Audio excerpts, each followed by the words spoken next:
instance, like all these tough things are happening for a reason. So why not take advantage of this and build that integrity now? Because I know I can use it later on in life. It's got to start with me. If I want to be one of the best in the world at what I do, it's got to start with me. You woke up, you have another fucking day, you have another shot to completely reverse engineer the entire game, to completely close the old book and start authoring a new one.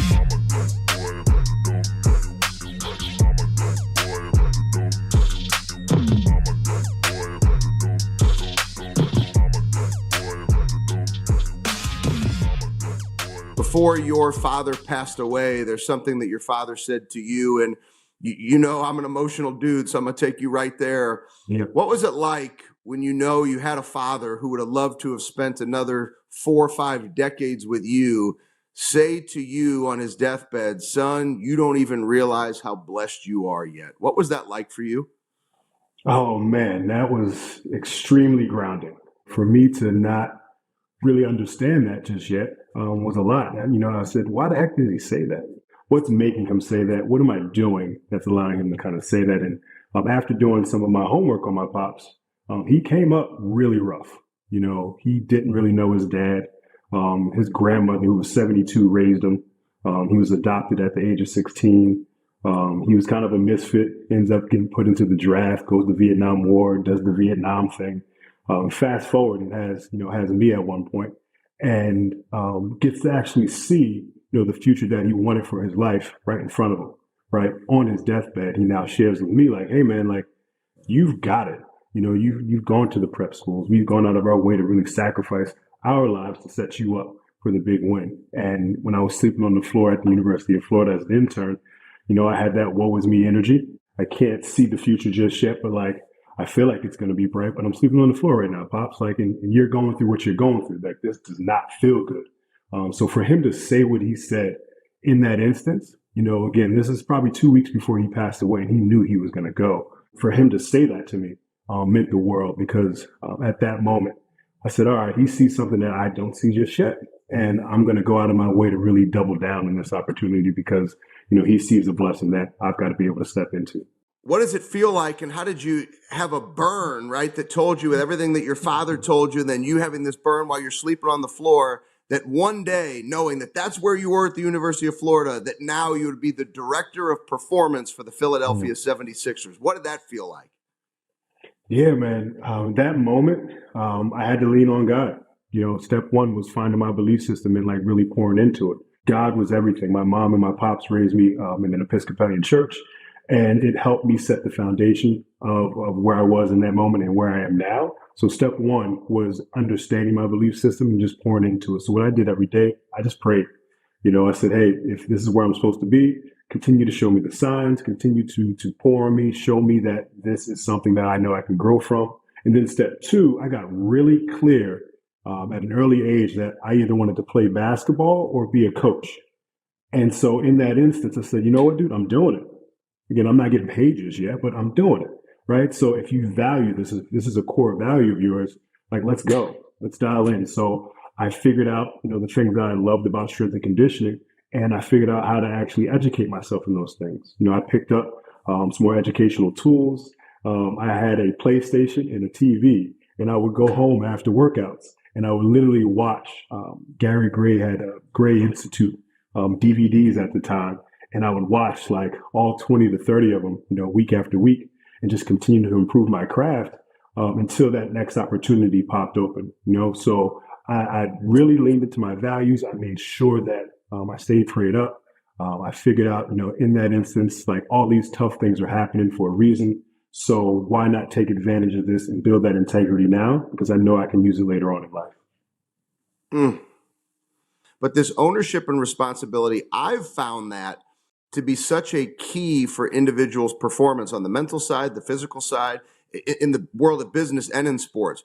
Why is an individual taking ownership and responsibility so important for them to drive their highest level of performance? I'm here for leadership, right? I'm here for growth. And so I would love for people to continue to take things from my journey. And the one thing I learned was the faster I took ownership, the faster people around me took ownership. Right. So as a team player, I said, you know what? I messed up on that thing right there. I could have did that better. I could have been more sharp. I could have been more prepared.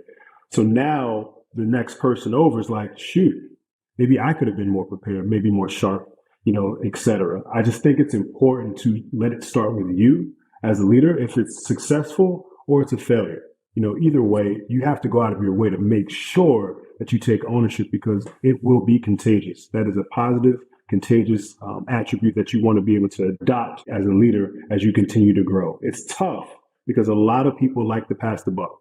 The way that sports is set up sometimes, especially professional sports, there's a lot of finger pointing. But what I've seen from a lot of the championship teams is, they look within. They figure out what they can do to help their team, right? If they're the best on the basketball team, if you're the best rebounder, how can I get 2 more rebounds, right? If you're the best scorer, how can I get a couple extra points? Why? Because my team needs me to score. If you're the best facilitator, how can I get more assists? How can I put myself in a position that allows me to be better than I was yesterday? And that's taking ownership of everything that you're doing, especially, on the business side. It's doing the same thing. It's making sure that you maybe get 2 extra calls in that day if you're on sales. Making sure that you're actually checking in, with your teammates and saying, all right, am I on the right track? Am I doing the things that's necessary for us to grow as a company? So it's vital. I don't think a lot of leaders at the lower level really understand that ownership is pretty much what the high performers are doing. They're just taking ownership of their life, and they're accepting the failures and the successes, and they're moving forward with that. Isn't it the basics? Isn't it the basic routines that make these guys great? Yeah, you know what? There's this philosophy that was dropped on me early on in my career, and I stick to it now. It's called KISS. Keep it simple, superstar, right? And it's worked year after year after year with, solid athletes to elite athletes.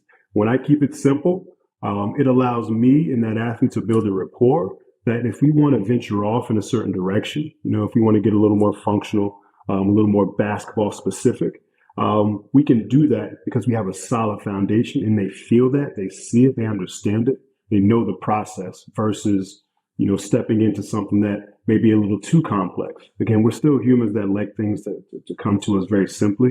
And the one thing I've seen with the Joels, with Tyrese, Dames, everybody really, their bodies absorb the most basic exercises.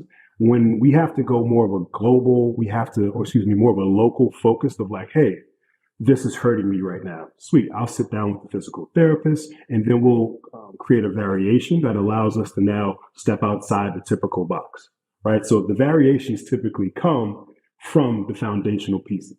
So understanding that, it goes back to routine, so outside of strength and conditioning, what are you doing to prepare yourself to actually go to the gym, right? What does your morning practice look like? Maybe they're so young, they haven't started meditation just yet, but I feel like some of the high schools are actually doing a good job of presenting that a lot earlier on. So people are stepping into their meditation, their prayer period early in the morning, and then they're obviously doing their breakfast and doing the things that they need to do prior to coming into practice. And then when they get to the facility, what are they doing then, right? Are they checking in with the athletic trainer? Are they checking in with the chefs to get breakfast if they didn't have it at home? Sweet. What's next? Foam roll. Sweet. Let's foam roll. Let's get the body warmed up. Oh, you know what? It's time to go to the weight room next, right? One after the other, stacking those days, setting the new standards. Every level that you go, you have to be able to set that new standard. It's impossible to thrive on the next level of your life and your career if you don't set that new standard. And it comes from the old routines that you've actually established and the principles that you've built up. This episode of The Burn is brought to you by our dear friends and partners at QLogix. Now, I don't co-sign things I don't believe in, and I believe in John Chiarando and the team at QLogix. He's built multiple 9-figure businesses, real integrity, real character, the kind of guy you want in your corner. But here's what happened. All that expertise, all that knowledge, it was just his. Locked in his head, his decisions, his team, you couldn't access it. So John created QLogix. He basically said, how do I make everything I've built available to people who actually need it? Here's what that looks like. QLogix helps you see the blind spots in your business, the gaps you don't even know you have. You don't know what you don't know.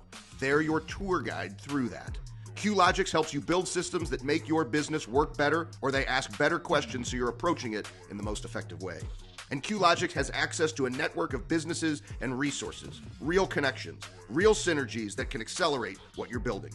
If any of that resonates, go to q-logics, logix.com/Ben.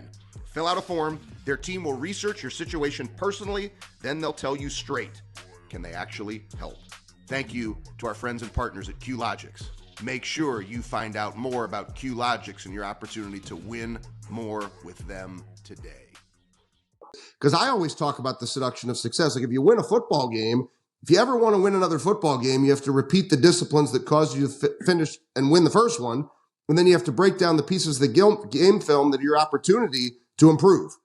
Right? So how are you teaching and coaching those methodologies to keep people from being seduced by success like you're not seduced? It's got to be practiced, right? And I think it's understanding. One of the reasons why I love this industry that I jumped into is I really felt like most of it was in our control, where I could play college baseball. I was a really good player. I played at a Division I school. I was a 3-hitter, started my sophomore year through my senior year. I was a 2-year captain. Like I had a good career, right? But you could still go into a game and strike out twice, or you can hit the ball hard 4 times and line out. It's like, it doesn't reflect the work that you did. And I think one of the reasons why I fell in love with this was I was like, oh my God, I can change my physiology in that period of time. I can just go in and I can eat right. I can train. I can get my steps in. I can put work into this, into recovery and all these things. And I just feel better from it.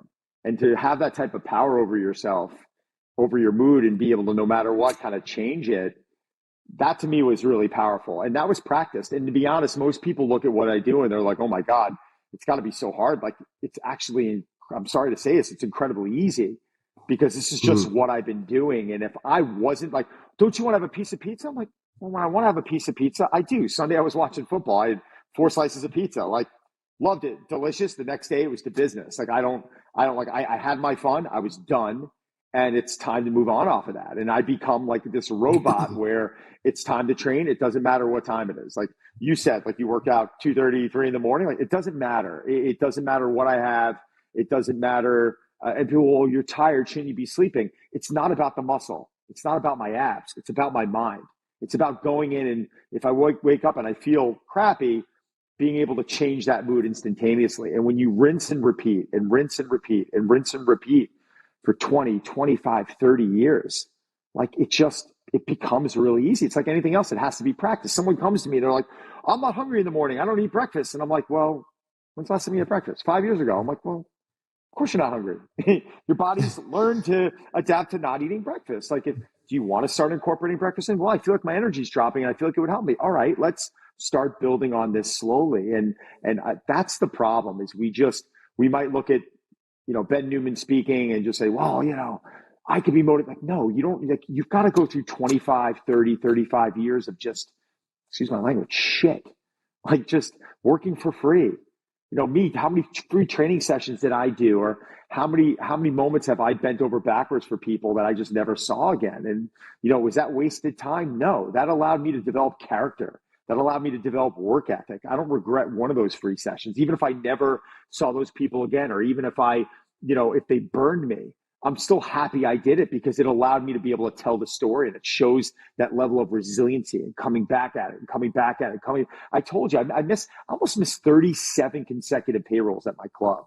Like the American Express shut off my card, Con Ed shut off my power, and the next, power goes off, and I'm walking out. The members are like, "Where's the power?" I'm like, "Freaking Verizon just hit a pipe outside." Like the freaking, cursing them out. Like, windows up, shades up. Do I have to start singing? Let's get some energy up in here. And people would just start laughing, and we'd move. And like my heart would be racing, because I'd be like, oh my God, I gotta keep my game face on right now. And then I gotta go find money, and I gotta be able to make this happen. It's just part of my path, man. I'm not telling you I'd wish it on anyone. It was just part of my path, and I made best use of it. Yeah, it's incredible, the adversity and challenge that you've shared and alluded to. But there's one thing that you said when we were together down in Austin for the event. And it wasn't just to me. I mean, it was to everybody. Sure. And you said this, and when I heard it, I maybe heard it differently than everybody else. I really like to pay attention to the details. You said you haven't missed a workout since 1996. Yeah.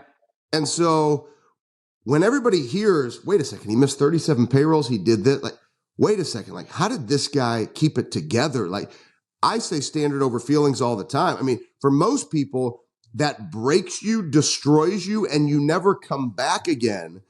But what I hear is he still worked out every day. He still did the little things every day. He still trained the people that were counting on him you still showed up. How important is it for people to continue to show up when you get your teeth kicked in life? You know, it's some people will go to the bottle. Like I would go to training.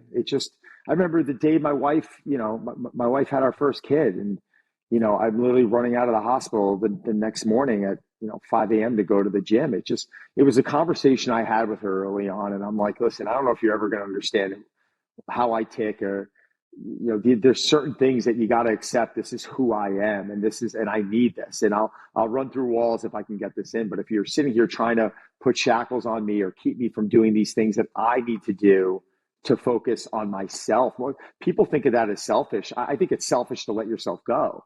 I think when you let yourself go, suddenly you're not leading by example for your children.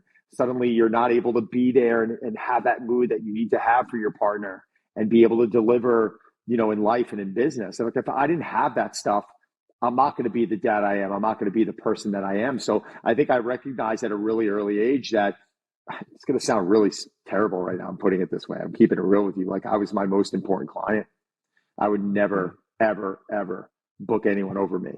If I had 10 sessions booked out during the day and I had an hour and a half block to train, it could have been the most famous person on the planet. I would not take them on. I didn't care. I knew the importance. I knew if I let myself down like that, I would never be able to lead by example. It would never be believable. People would just look at me and I'm just some other guy. Like, part of what put me on the platform that I was put on was my discipline and the type of person that I am. They realized that I wasn't in it for the social media, or I wasn't in it for the press. I was really in it to help them improve. But it's got to start with me. If I want to be one of the best in the world at what I do, it's got to start with me. I got to lead by example on my own business card, so. I mean, this is the stuff that, like, people need to hear, because whether you're a CEO and you're running a company, whether you're a head coach of a team, people lose sight of the importance of being the example. And that's not you being selfish. That's you saying, if I don't honor that workout, I break the string that goes back to 1996. I become a fraud, and I will not stand in front of you and be a fraud when I'm supposed to be your coach and hold you disciplined and accountable. At the end of the day, stop talking about the athlete that you once were. These kids are not going to listen to you if you're not disciplined yourself. Nobody's going to be moved to take action by the guy who tells the story about what he used to do 20 years ago. We have to continue to do the work. See that you're not seduced by success. There's a fire that comes inside of you. Where does that come from for you? Why do we experience this fire that comes from you? I thought for 30 years of my life, it was the status, it was the checking off the boxes of the financial acumen, of the business success. And it took almost 40 years for me to understand that the game that I'm playing is the game of life.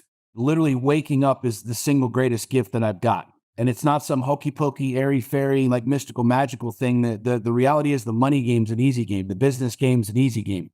It's the fact that I get to wake up every single day. I can't even tell you how many people in the last 2-3 years that have passed away that were close to me.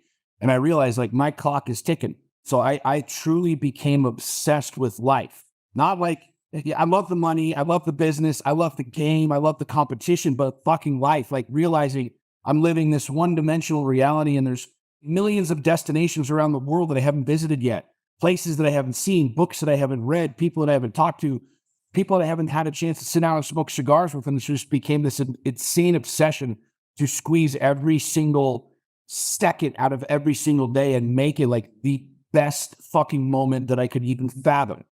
The way that we show up, it's a level of intensity. It's not for everybody. Right.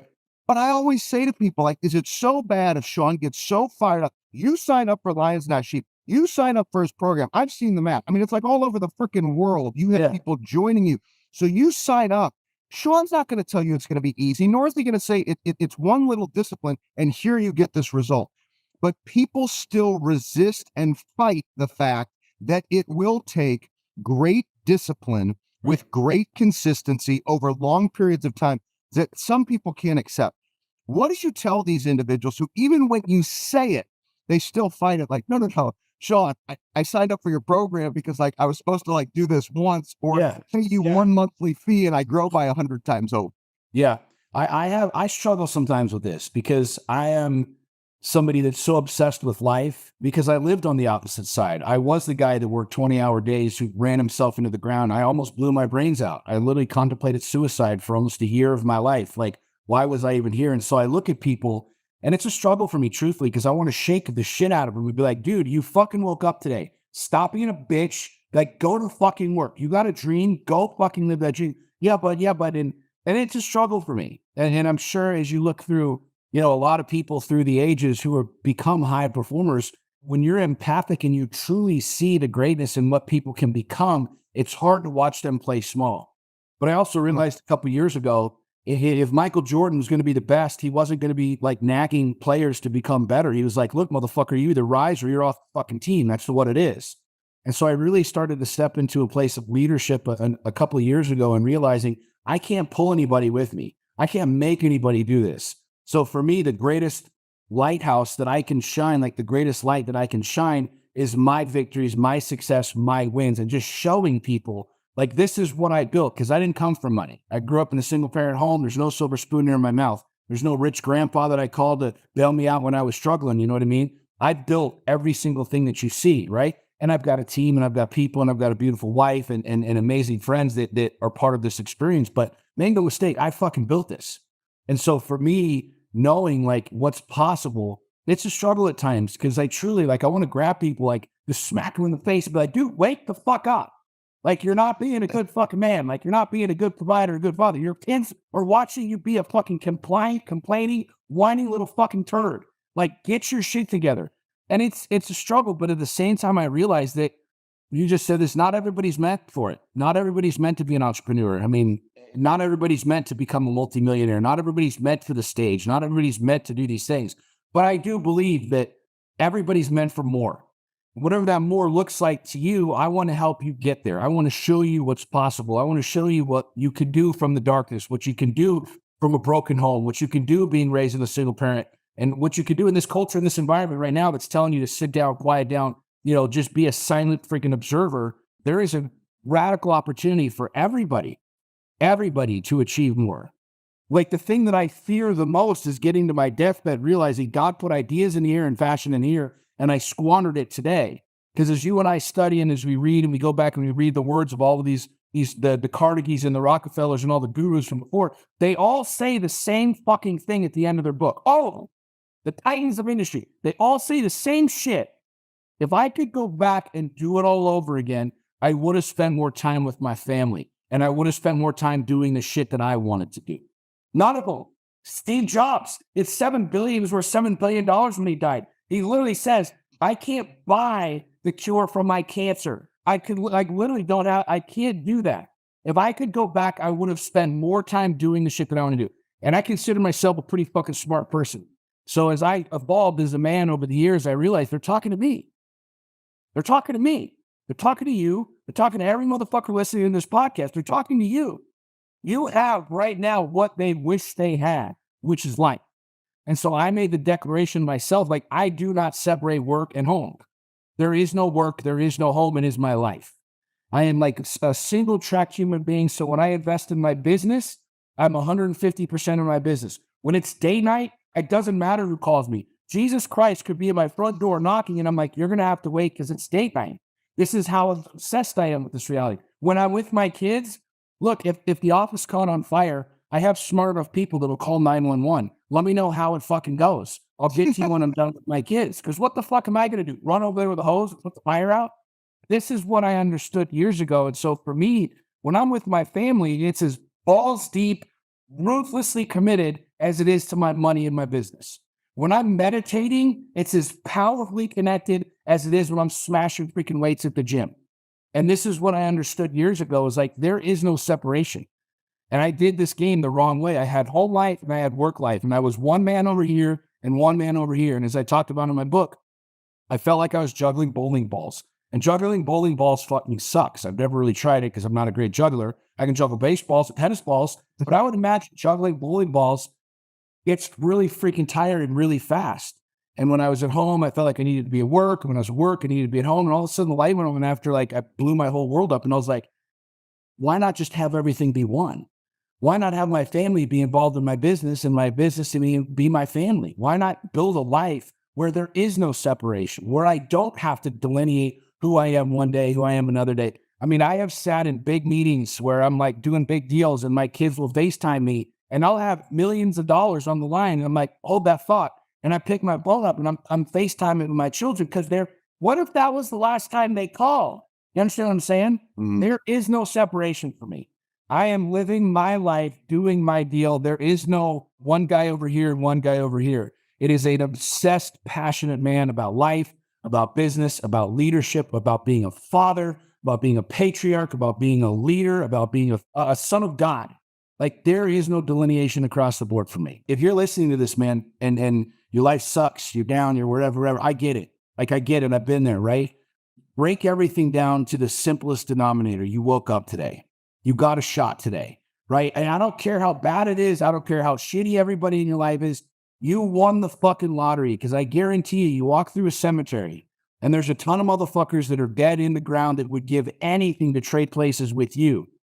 They trade places with you no matter how shitty your life is, no matter how dark the hole is, no matter how much money you owe, no matter how much your wife fucking hates you, husband hates you, whatever. They would trade places with you in a second. So remember that shit. You woke up. You have another fucking day. You have another shot to completely reverse engineer the entire game, to completely close the old book and start authoring a new one. It is completely 100% up to you.